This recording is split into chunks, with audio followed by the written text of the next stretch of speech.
Hey everybody, welcome back to Smart Money Minutes. I'm Devin Peterson with ProAlpha Capital. Today we're going to talk about a really important topic, how to properly structure LLCs for rental properties. All the time we get requests for DSCR loans, fix to flip, I want to scale, I want to invest. How do I properly do it? The best way to scale your investment portfolio and utilize an LLC or an entity is to close that note within the business.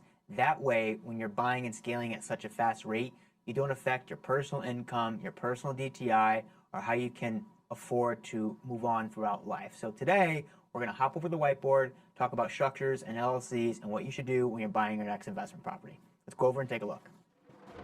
All right, so as I stated, LLCs, entities, S Corps, C Corps, trusts, all utilities and vehicles that you can put real estate in. But one of the important things that I learned as a lender is how to properly hide debt. All the time, we have people who are so invigorated with gumption and they want to buy and invest. I want to go to the next property. I want to go to the next property. But there is a point in time where you will reach what's called your loan limit, your debt to income limit. Because what ultimately happens if you don't properly structure these assets the right way is that you get your debt to income ratio so high you can't qualify for the next transaction.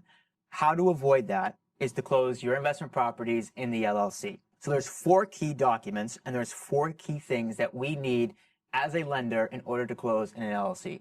One is our operating agreement. What is an operating agreement? An operating agreement is specifically a structure that explains who owns what percentage of the company at that point in time. It could be you, your cousin, your brother, your partner, 50-50, 25-25-25, however you choose, it's your business. Number 2 is our articles of organization.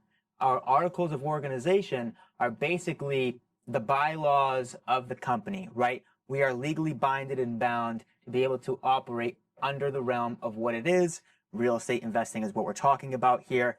That's what is our articles of organization. Our certificate of good standing.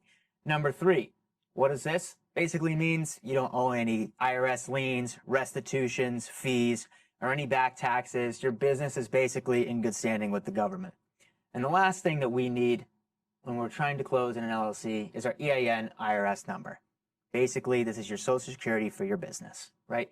With these 4 things, when you're closing a DSCR loan, a fix to flip, a hard money, a bridge loan, what this effectively does is allows a lender to put the note under the business. Why is it important? Because the debt isn't reported to your personal credit, right? It's not reported to your personal real estate owned. Everything is under the entity. So by nature, naturally putting properties into the LLC, next time you go buy a car, buy a piece of jewelry, buy your wife a new necklace, they won't see all of the properties that you've scaled over the years because you funded them into the LLC. So the next time you're out there house hunting, looking for properties, talk with your lender, talk about how to use a DSCR loan and close in the LLC structure to avoid having a high debt to income ratio and make real estate investing the best career choice ever.